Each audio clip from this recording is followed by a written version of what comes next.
18장 24절부터 19장 7절까지의 말씀입니다. 이 시간 함께 보실 하나님의 말씀, 사도행전 18장 24절부터 19장 7절까지의 말씀입니다. 한 절씩 교도하여 읽도록 하겠습니다. 알렉산드리아에서 난 아볼로라 하는 유대인이 에베소에 이르니 이 사람은 언변이 좋고 성경에 능통한 자라. 그가 일찍이 주의 도를 배워 열심으로 예수에 관한 것을 자세히 말하여 가르치나 요한의 세례만 따름이라. 그가 회당에서 담대히 말하기 시작하거늘 브리스길라와 아굴라가 듣고 데려다가 하나님의 도를 더 정확하게 풀어 이르더라. 아볼로가 아가야로 건너가고자 하므로 형제들이 그를 격려하며 제자들에게 편지를 써 영접하라 하였더니 그가 가매 은혜로 말미암아 믿은 자들에게 많은 유익을 주니 이는 성경으로서 예수는 그리스도라고 증언하여 공중 앞에서 힘있게 유대인의 말을 이기미러라. 아볼로가 고린도에 있을 때에 바울이 윗지방으로 다녀 에베소에 와서 어떤 제자들을 만나 이르되 너희가 믿을 때에 성령을 받았느냐? 이르되 아니라 우리는 성령이 계심을 듣지 못하였노라. 바울이 이르되 그러면 너희가 무슨 세례를 받았느냐? 대답하되 요한의 세례니라. 바울이 이르되 요한이 회개의 세례를 베풀며 백성에게 말하되 내 뒤에 오시는 이를 믿으라 하였으니 이는 곧 예수라 하거늘 그들이 듣고 주 예수의 이름으로 세례를 받으니 바울이 그들에게 안수하매 성령이 그들에게 임하심으로 방언도 하고 예언도 하니 모두 12사람쯤 되니라. 아멘. 성도님들, 오늘은 우리가 이 본문의 말씀을 통해서 하나님의 말씀을 전하는 자들이 어떻게 성장하고 그들의 사역이 어떻게 확장되어 가는지에 대해서 살펴보고자 합니다. 24절을 보시면 아볼로라 하는 자가 등장을 합니다. 알렉산드리아 출신의 유대인으로서 아볼로는 성경에 능통하고 주의 도를 배웠다라고 나와 있습니다. 그는 예수님에 관해서 열심히 전했으나 요한의 세례만 알고 있었습니다. 아볼로의 한계를 보여주고 있는 것이죠. 그는 성경도 잘 알았고 열정도 있었습니다. 그런데 문제는 무엇입니까? 예수님의 사역과 성령의 임재에 대해서 완전한 이해가 부족했었습니다. 이는 우리에게 매우 중요한 부분을 얘기해주고 있는데, 우리가 하나님의 일을 할 때는 그냥 지식과 열정으로만 그것들을 할 수 있는 것이 아니다라는 걸 보여줍니다. 하나님께 귀히 쓰임받기 위해 필요한 것이 있는데 26절을 보면 알 수가 있어요. 그가 회당에서 담대히 말하기를 시작하거늘 하나님의 말씀을 가르치고 있습니다. 브리스길라와 아굴라가 듣고 데려다가 하나님의 도를 더 자세히 풀어 이르더라. 아볼로가 회당에서 가르칠 때에 브리스길라와 아굴라라는 사람이 있었습니다. 이들은 아볼로를 데려다가 하나님의 도를 더 정확하게 풀어주었습니다. 이 브리스길라와 아굴라는 아볼로가 가지고 있는 그 부족함을 채워주는 것에 매우 중요한 역할을 한 거예요. 믿음의 선배로서 이 브리스길라와 아굴라는 아볼로가 하나님의 일꾼으로 더욱더 성장하기 위해서 그들이 헌신하며 나아간 것입니다. 사랑하는 성도님들, 우리도 그렇습니다. 신앙인 한 사람이 잘 성장해 가기 위해서는 그 사람이 어떤 연구하고 공부하고 열심을 내는 것뿐만 아니라 주변의 믿음의 선배들이 그를 위해서 섬겨주고 함께 헌신해주고 그가 자라나도록 같이 옆에서 붙들어주고 그를 위해서 기도해주고 함께 자라가는 이 신앙 공동체가 필요한 거예요. 믿음의 선배들이 그를 잘 붙들어 주어야 하는 것입니다. 성도님들, 우리가 함께 자라가기 위해서 믿음이 더욱 굳건해지고 세상이 감당 못할 믿음의 사람이 되기 위해서 우리는 서로를 위해서 헌신해야 합니다. 믿음의 공동체로 함께 나아가야 합니다. 함께 성장하기 위해서 서로를 위해서 기도하고 서로에게 헌신하는 믿음의 공동체 되어주시기를 간절히 소망합니다. 27절에 아볼로가 아가야로 가서 성경을 통해 예수가 그리스도임을 증언하며 많은 사람에게 유익을 주었다라고 성경에서 이야기하고 있습니다. 그의 사역은 브리스길라와 아굴라의 가르침을 통해 더욱더 확장되어져 가고 있는 것입니다.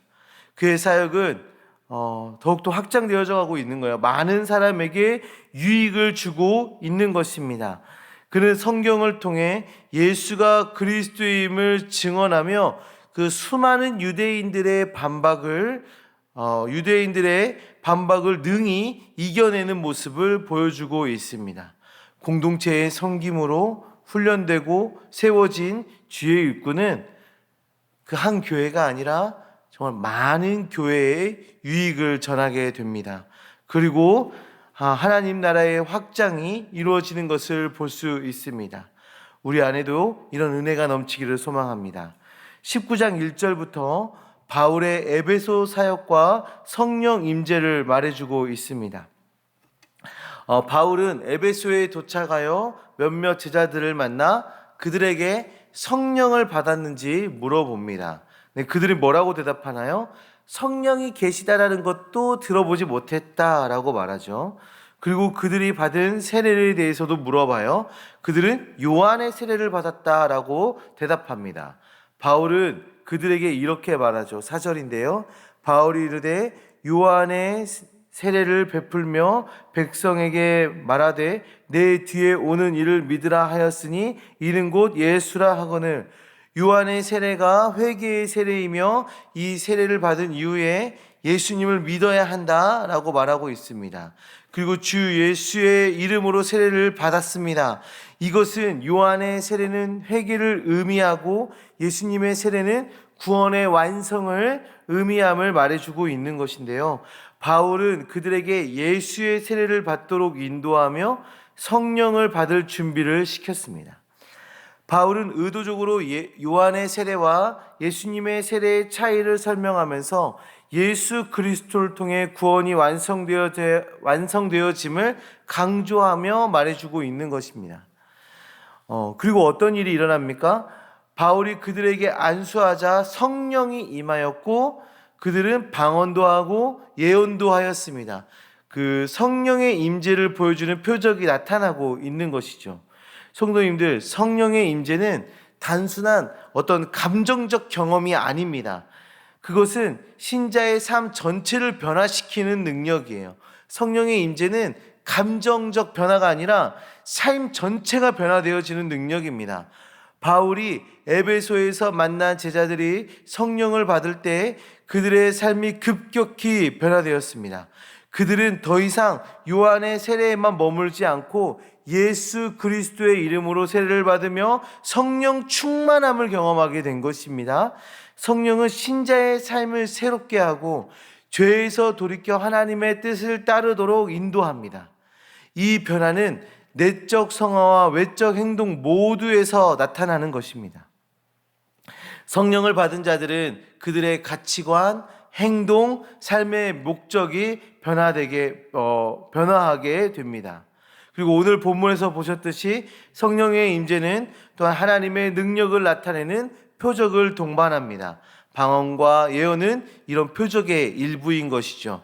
방언은 다른 언어로 기도하고 찬양하고 하는 능력을 의미하고 예언은 하나님의 말씀을 사람들에게 전하는 능력입니다. 성령의 임재는 신자의 삶을 변화시킬 뿐 아니라 교회를 세우는 역할을 합니다. 성령의 역사 없이는 교회의 진정한 성장을 이룰 수가 없습니다. 성령은 교회를 인도하고 보호하며 필요한 은사를 공급하여 교회가 하나님의 뜻에 따라 성장하도록 합니다. 우리는 성령의 임재를 사모하며 성령의 능력으로 우리의 삶과 교회를 세워가야 하는 것입니다. 이를 위해 항상 성령의 인도하심을 구하고 성령의 능력을 의지하여 살아가는 신실한 주의 자녀들 되시기를 소망합니다. 성도님들, 하나님께서는 복음의 확장을 통해 동역자들을 복음의 확장을 이루시기 위해서 동역자들을 통해 전도자를 훈련시키셨습니다. 또한 성령 충만을 통해 교회와 성도 개인을 새롭게 해 주셨습니다. 서로를 주의 일꾼으로 세워가고 협력하는 공동체, 성령 충만을 구하고 소망하는 주의 교회 되어지기를 간절히 소망합니다. 우리 이 시간에 함께 기도하셨으면 좋겠는데요. 우리가 서로가 주의 일꾼으로 성장하기 위해서 서로를 섬기며 서로를 돕고 서로 협력하는 믿음의 공동체 되게 하여 주시옵소서. 또한 성령 충만한 우리 되어서 하나님의 나라를 확장해 가는데 귀히 쓰임받는 교회 되게 하여 주시옵소서. 기도하시기 바랍니다. 또한 기도하실 때 우리 미래 비전 센터를 위해서 기도하시기 원하는데요. 우리 미래 비전 센터가 정말 하나님의 사역을 잘 담아내는 미래 비전 센터 될 수 있도록 주여 역사해 달라고 기도해 주시기 바랍니다. 그리고 또한 우리 각자의 기도 제목 가지고 간절히 주님 앞에 나아가 기도하는 시간 갖도록 하겠습니다.